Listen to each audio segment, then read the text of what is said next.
In this Tackle Tuesday video, I'm going to tell you how to install multi-bars and give you my initial thoughts about these rod holders. Now, the first thing about installing these multi-bars, your boat may be different than my install.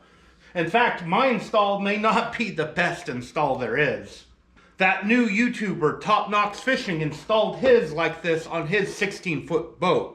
That boat is definitely an older boat, and the fish literally ripped the multi-bars off his boat. He had to get it re-welded and put back together when he had his installed on the corners like I do. Now, with this being a G3 boat, there is a lot of weld all over this corner. It's actually pretty well built. And this is also a jet transom, which has to handle a heavier motor. So I'm hoping I don't end up with the same problem as him. Now, before I talk more about the install, what are multi-bars? I do not know the name of the guy who made these, but I do know the story. Supposedly, he made some of these for his boat, and people liked them so much they wanted him to make them for their boat. And that's basically how it got started. He started building these in his garage, and he's about 2 weeks behind with making these for people. And I think it was well worth the 2-week wait for these. I really do like these multi-bars, although I've had an issue with these that I may have caused myself. I had a small fish that took out my other multi-bar, and that's because I didn't tighten this down, this bolt, enough. When you're putting this together, you really do need to torque down every single bolt on it so it doesn't move. Honestly, I don't know if you're supposed to use an impact or not. What I did, I used a wrench and I tightened it down using a wrench as tight as I could get it myself. That includes the Allen keys. And these Allen keys are basically just for the T part. There's no Allen key on this block. So you have to really tighten this one down really good. And all these big bolts, they're all 3/4 inch bolts, which is the same as what's on a monster rod holder. Makes it real easy to put it together. You use the same wrench for literally everything. I do not know the size of the Allen wrench. I just used my kit to figure out which one it was and torqued it down pretty good.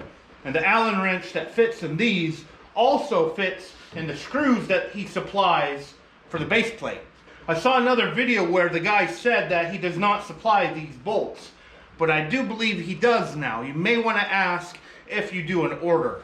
And on the other side of the transom here are lock nuts and really big washers to help hold it in place. Now, if you have the materials, I would recommend also getting a piece of metal under there as well, another piece of aluminum, just to strengthen it up as much as possible. Now, what I would not use is rivets. I think some people have used rivets, and maybe they're working good, but I would never recommend rivets. I would have to use rivets if I wanted to put it on my deck. I have absolutely no access to underneath the deck right here on either side, so I'd either have to use rivets or just do it this way, which is what I did. Now, I used 2 other tools to put this together. Let me run outside in the rain and get one of them because I left it in my truck. I used a protractor and I used a level. And since I put these on and retightened all the bolts, I have been out a couple of times catching multiple fish. Some of them were pretty big. So let's see if this thing is still level and equal. So I put the level on there, and it's level for that one.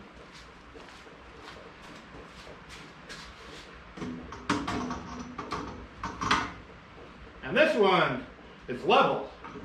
So after tightening them all down, I still have level rod holders. That's actually pretty good. I didn't check that before the video. Now with the protractor, it will tell me the degrees. And really, honestly, I don't know how to use this one properly. What I can do is make sure it's flat there, 48.1 degrees. I think that's correct. It says 48.1. And this one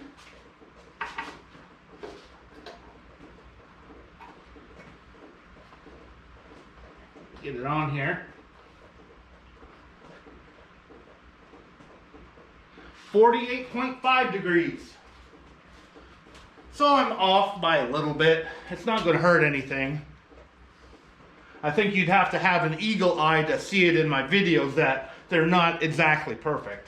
But they're close enough to be usable.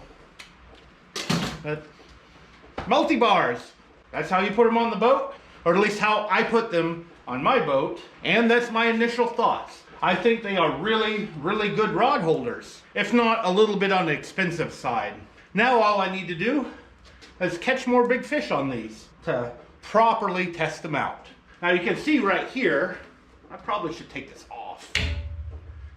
I put a ram mount because I was trying to film my motor with my GoPro to do a Tackle Tuesday video of the motor running, but it didn't really work out. I don't have a neck to like bend the GoPro around.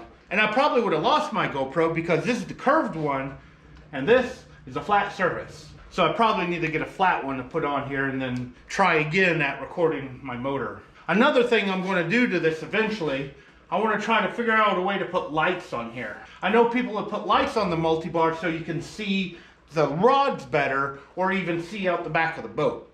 I'd rather have the light pointing at the rods for you guys. And I have run into one more problem with these MulTbars. It's right at head length. And I've actually hit this a few times with my head just walking by. I'd be like looking over here and like boing and hit it. It's not that far out, but it's just enough that if I'm not paying attention, I can get one of these corners. I might have to find a rubber end for this or something just to make it less painful when I hit it, or maybe move it that way more. I haven't decided yet. And another problem for me, these are so high, I only have about that much clearance on my garage door. One of the reasons I got this boat was to fit it in my garage easier. A 2072 or a Pro Cat barely fits in my door. In fact, I damaged the side of the Pro Cat and the trailer just putting it in the garage. And now with a new boat, if I forget to raise my garage door all the way, it's going to hit my rod holders. Sometimes you just can't win, and that's why I call this the compromise boat. At least I don't have to bend over to get the rods out of the rod holders anymore. Anyway, what are your guys' thoughts? Do any of you have MulTbars, and what do you think about your MulTbars? And if you don't have MulTbars, feel free to leave a comment below anyway. Do you think they are worth it for smaller boats like mine and Top Knox Fishing's boat?